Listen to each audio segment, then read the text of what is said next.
Chapter 6. On a Sabbath he passed through the grain fields. His disciples were picking heads of grain, rubbing them in their hands and eating them. But some of the Pharisees said, "Why are you doing what is not lawful on the Sabbath?"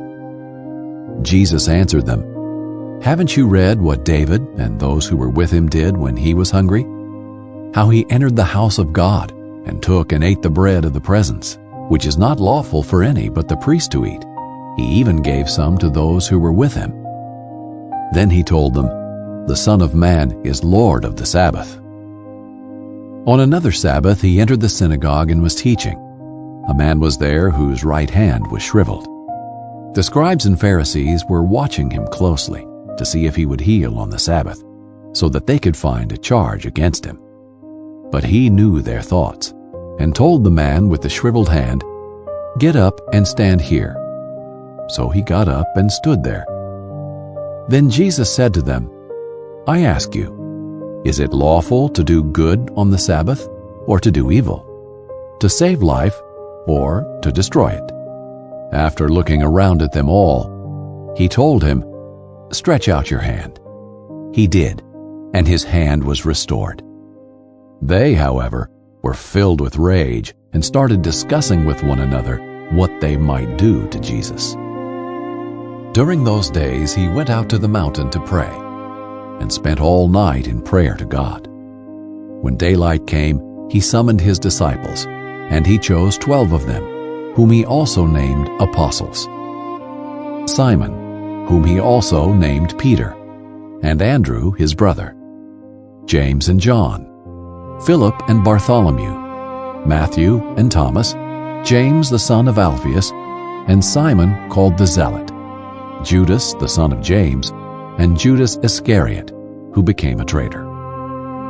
After coming down with them, he stood on a level place with a large crowd of his disciples and a great number of people from all Judea and Jerusalem and from the seacoast of Tyre and Sidon. They came to hear him and to be healed of their diseases. And those tormented by unclean spirits were made well.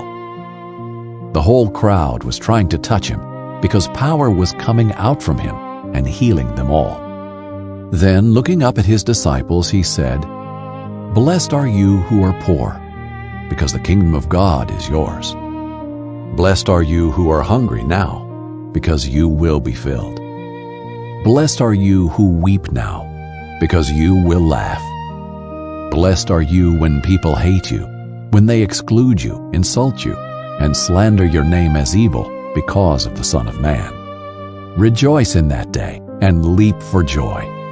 Take note, your reward is great in heaven, for this is the way their ancestors used to treat the prophets. But woe to you who are rich, for you have received your comfort. Woe to you who are now full, for you will be hungry. Woe to you who are now laughing, for you will mourn and weep.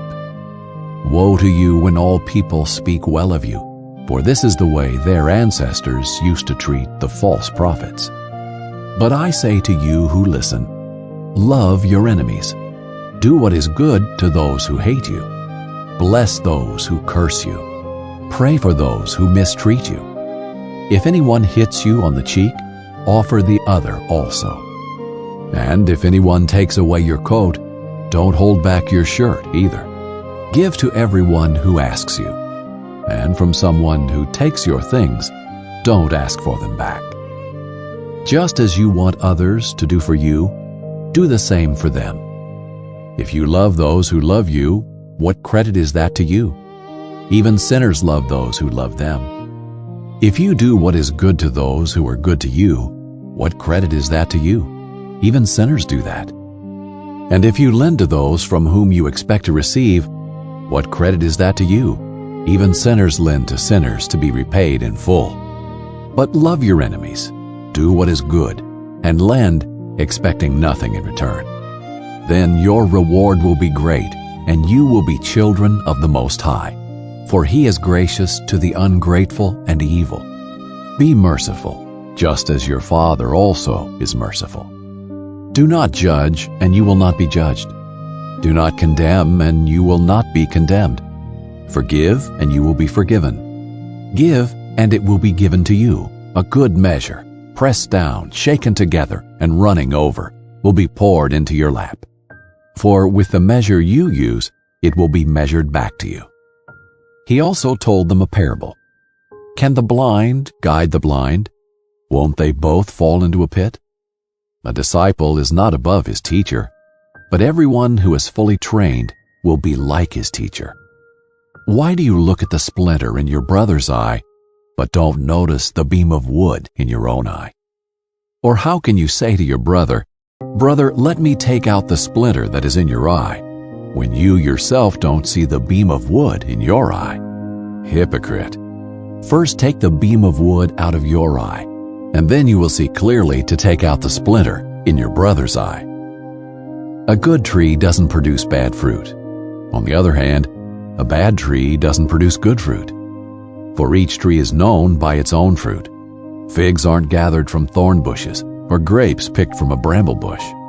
A good person produces good out of the good stored up in his heart. An evil person produces evil out of the evil stored up in his heart.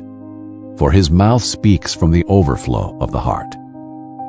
Why do you call me Lord, Lord, and don't do the things I say? I will show you what someone is like who comes to me, hears my words, and acts on them. He is like a man building a house, who dug deep and laid the foundation on the rock. When the flood came, the river crashed against that house and couldn't shake it because it was well built. But the one who hears and does not act is like a man who built a house on the ground without a foundation.